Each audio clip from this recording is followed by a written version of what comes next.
What's up, YouTube? This is Jamal Butler with B&G's Workshop, and today is the day. Alright, so in the last video we built this torsion box tabletop so that we could mount our X Carve, and this is our X Carve.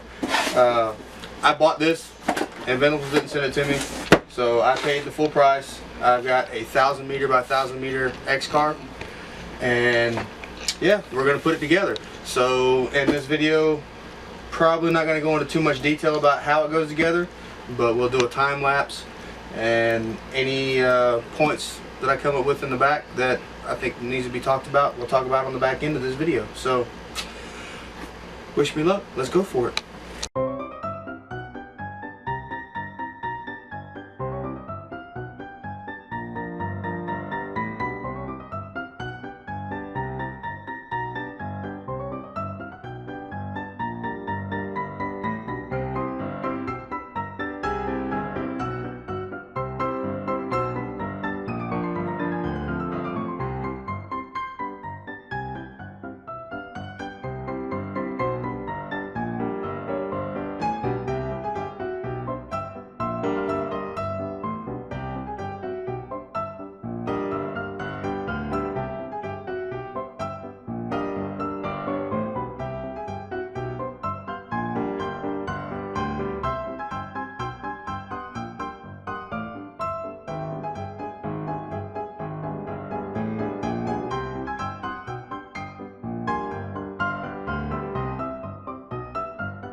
Alright guys, so in this video we built the X Carve. Again, I'm not one of the lucky guys who got one of these free of charge. I had to pay for this. Overall, the build was pretty simple. There was a few little things I ran into. I got the Acme lead screw and I had to file down the end of it in order to get it through the bushing, the bearing here, and to get the pulley to go on top of it, or the gear to go on top of it. But I mean, all in all, you got to realize, you know, yeah, it's $1,200, but it's a hobby grade machine. So you buy something like this and you got to be willing to do a little work to tweak it and make it so that it does work exactly like you want to. So I mean, yeah, other than that, the instructions by Inventable's team that are online are pretty good to go. Pretty simple build, nothing too complicated. I would say anyone, just about anyone with a little bit of mechanical aptitude could definitely put this together. There's a couple of things that, you know, I have had to do, a couple little tweaks and tunes, and I am honestly thinking that I'll probably put together another video about the little tweaks and stuff that I've done. Like you can tell here in on my wasteboard, I've actually machined out a square surface right here, 30 inches by 30 inches, because I don't really see myself doing much bigger than that, and the machine's only capable of 31 by 31. So I did this because I know this spot right here is actually parallel to the gantry. I was having problems. I did a few test cuts. As you can see, I've already made some clamps here and a couple of other little things. But that enabled me to level out the cut area to the gantry, and it pretty much eliminated the problems I was having with cut depths. And again, it comes down to, you know, it's a $1,200 machine. You know, a professional machine is going to be a lot bigger, a lot bulkier, and is going to cost in the tens of thousands, if not hundreds of thousands for some models. So if you want to get one of these, I would definitely, you know, definitely well worth the money. It can definitely be a great little machine. I've enjoyed what little bit of playing with it I have done so far, and I'm really looking forward to playing with it some more. But you know, there's going to be some things you're going to have to do, some little tweaks, some little this and that, and you're going to have to spend some time on the forums figuring out certain things. But the learning curve on this with easel and this machine and the way that it's designed, nowhere near as steep as when I first tried to get into CNC, which was about 8-9 years ago. And there was plans to make hobby grade machines back then, but the software that was needed to run the machines were all industrial software. So it was all designed for CAD operators and engineers and stuff to design parts. Easel is a phenomenal program for what it is. It has a lot of limitations right now, but hopefully in the future it'll get better. And I mean, they've already made a lot of improvements in the 2.5 months I've spent on the forums and playing around with Easel, waiting for my machine to come in. So all in all, great machine. Hope we're going to get a lot of good use out of it. I've got a project that I'm fixing to start. As soon as I finish this off, we're going to start making a desk lamp. Hopefully we'll get the video on that done and everything posted up. That one's actually going to be on the Inventable's website. And then after that, I've got another project in the line that is going to be a tutorial talking about different types of box joints, or different types of joints that you can cut for making boxes and whatnot on the X Carve or on a CNC machine in general. So please stay tuned, or come back and watch those videos. If you like the video, give me a thumbs up, give me a like down in the bottom. If you want to, please subscribe. I greatly appreciate it. Other than that, have a great day.